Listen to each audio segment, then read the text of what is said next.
Ngang qua chứ bây giờ lụi vô mấy đây.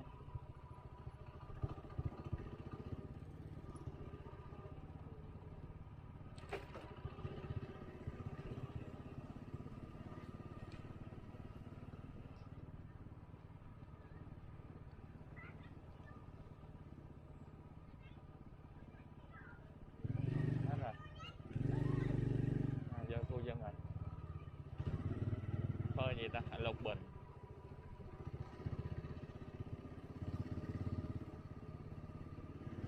Bên kia thấy trống trống.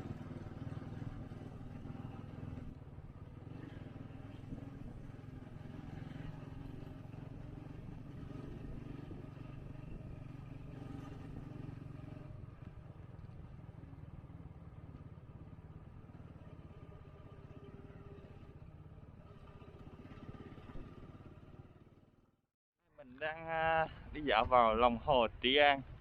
Đây là hồ Trị An thuộc Định Quán. Phía sau là hồ Trị An. Rồi hôm nay mình sẽ đi dạo chụp hình một số cảnh thuyền bè.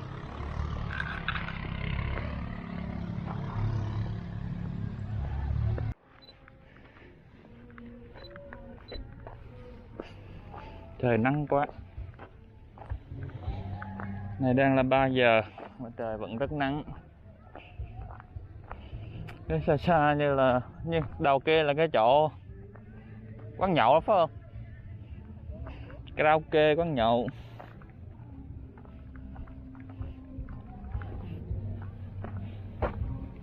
Này là đường vào cái tượng đài chiến thắng làng, mình sẽ đi dọc vào đây.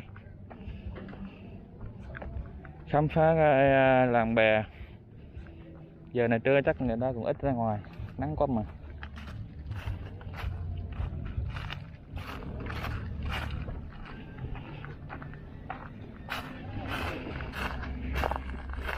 Những chiếc thuyền nằm ở bến. Đây mình chụp toàn cảnh thử xem nha. Rồi khi trời nắng quá thì khép khẩu lại để ISO thấp thôi.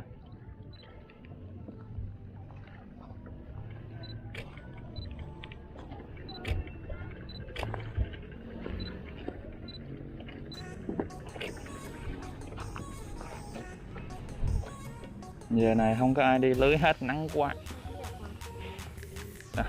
Đi suốt đó mà. Thường nó đi buổi sáng sớm thôi. Đầu kia có một chiếc thuyền như hai bé gái đang chèo thuyền thì phải.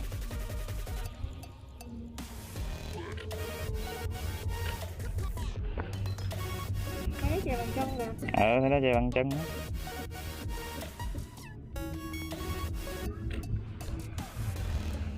Nó chèo thì bằng chân, chống hai tay ra sau, đưa hai chân đạp à.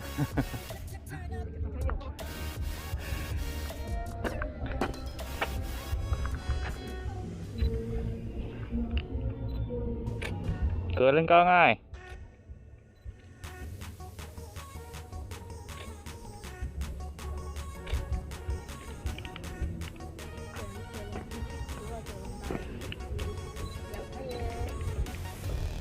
Trời, người ta sống ở trên nước không có sống trên cạn đâu mà.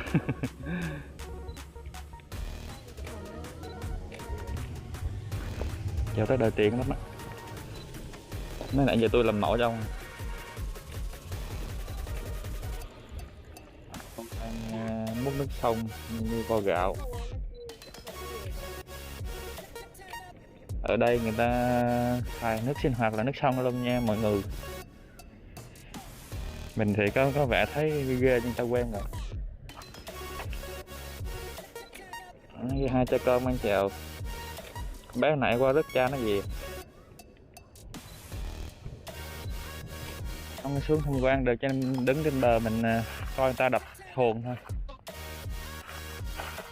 Thấy ai chắc trưa nắng chiều nắng, nó chưa có chân lưới gì hết.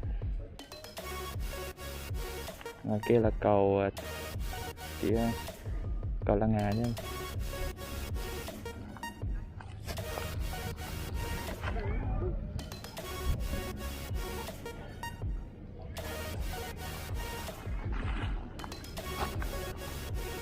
Trong cuộc sống trên sông thì rất là vất vả, không có như trên cạn. Nhưng mà lên cạn thì người ta chẳng có đất để mà sinh sống.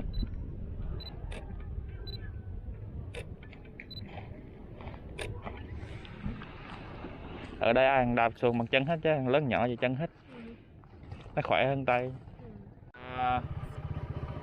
Thường sông Làng vô xíu là có một cái làng làm lục bình nè. Đây cái lục bình đang phơi nè.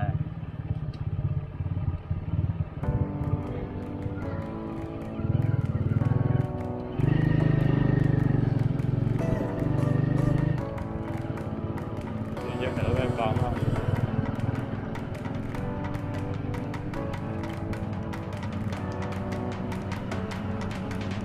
Nè, cái đường tới cái là hồ hay sao hết đường rồi.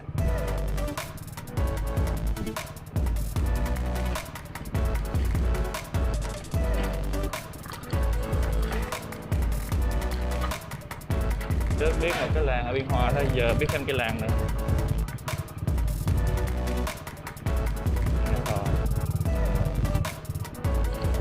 Trong này rồi có một cái khúc nhánh sông nữa. Đến đây chờ xíu đi.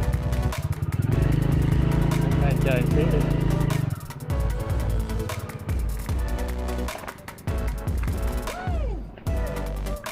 Được bình phơi và có phải tổng có một cái hóa chất gì đó chống mấy một thì nó mới đan được.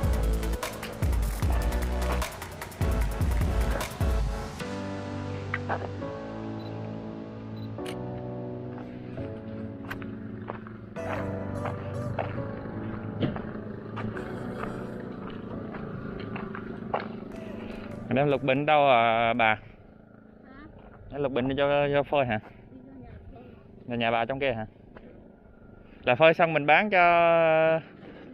À mình tự đan sao luôn? Là mình phơi mình đan xong mình mới bán. À.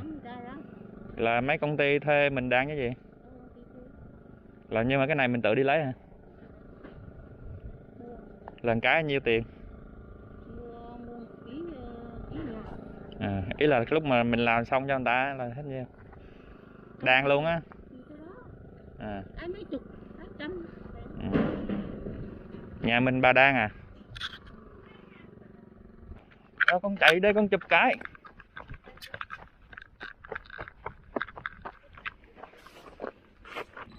Rồi đẹp.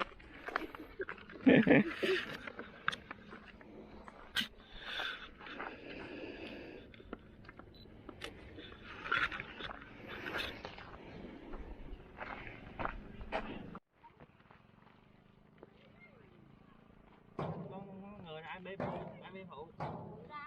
Hả? Cái tuột ra.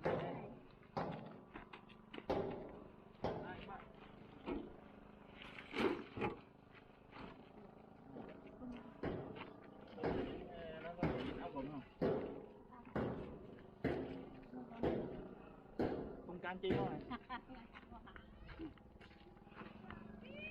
Cái gì đang biết? Chị ăn cái gì á? Ở đây.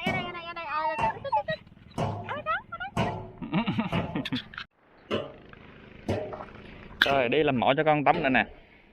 Không đi tới đây để chụp đằng sau.